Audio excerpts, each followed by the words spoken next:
नमस्कार दोस्तों, आज मैं आपको एक ऐसी किताब के बारे में बताने वाला हूँ जो आपकी सोच और ज़िंदगी बदल सकती है। किताब का नाम है don't believe everything you think by Joseph Newman. कभी सोचा है हमारी ज़्यादातर टेंशन, गुस्सा, उदासी, चिंता कहाँ से आती है? सीधा सा जवाब है हमारी सोच से। लेकिन असली सच ये है कि हर सोच सच्ची नहीं होती। कई बार हमारा दिमाग हमें धोखा देता है। दिमाग का असली काम। हमारा दिमाग प्राचीन ज़माने से हमें बचाने के लिए प्रोग्राम हुआ है। खतरे देखना, शेर से भागना, भूख मिटाना। लेकिन आज हम जंगल में नहीं रहते। हमारे पास घर है, पुलिस है, सुरक्षा है, फिर भी दिमाग हमें छोटी छोटी बातों में डर लगता रहता है। ये हो जाएगा, अगर मैं फेल हो गया तो क्या होगा, लोग क्या कहेंगे। एग्जाम्पल जैसे स्कूल में टीचर ने पूछा होमवर्क क्यों नहीं किया, दिमाग तुरंत 10 बहाने ढूंढ लेगा और डर भी फैलाएगा। मार पड़ेगी, सबके सामने डांट पड़ेगी। असलियत में शायद हमें हल्की डांट लगे और वहीं पे बात खत्म हो जाए। Chapter 2, thought versus thinking. विचार हमारे दिमाग में अपने आप आता है, इसमें कोई एफर्ट नहीं लगता। जैसे मैंने पूछा तुम्हें कितनी पॉकेट मनी चाहिए, झट से दिमाग ने एक नंबर बता दिया। यही थॉट है। थिंकिंग, जब उसी विचार को पकड़कर बार बार एनालाइज करते लगना, अरे इतनी पॉकेट मनी पापा देंगे ही नहीं, मैं डिमांड करूं तो क्या सोचेंगे। यहीं से स्ट्रेस और नेगेटिविटी शुरू होती है। विचार नेचुरल होता है, लेकिन उसे पकड़ कर बैठे रहना हमें परेशान करता है। चैप्टर 3, सोच को कम कैसे करें। चलो इसे एक कहानी के माध्यम से सुनते हैं। एक समुराई ने संत से पूछा स्वर्ग और नर्क क्या है। संत ने गुस्से से उसे गाली दी। समुराई तलवार निकालने वाला था। संत बोला यही तो नर्क है। फिर जब समुराई ने शांत हुआ और माफी मांगी, संत मुस्कुराए, यही तो स्वर्ग है। मतलब हमारी सोच और प्रतिक्रिया ही स्वर्ग और नर्क बनाती है। जैसे गंदा पानी में कटोरा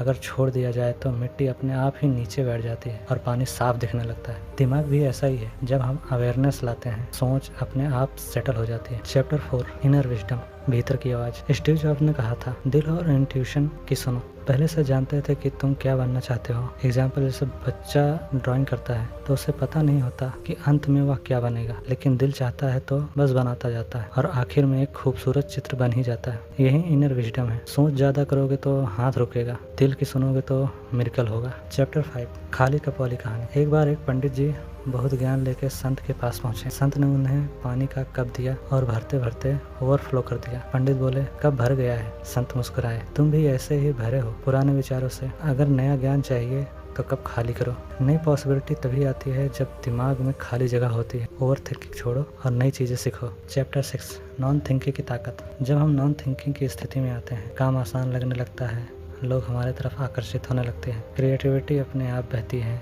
और चमत्कार होने लगता है। एग्जाम्पल जैसे आइंस्टीन जब अटक जाते थे तो वायलिन बजाने लगते थे और खेलते खेलते सॉल्यूशन अपने आप आ जाता था। सबसे इम्पोर्टेंट लेसन, एक युवा भिक्षु झील के नाव पर ध्यान कर रहा था। अचानक दूसरी नाव उसकी नाव से टकरा गई। वो गुस्से से चिल्लाया, कौन है?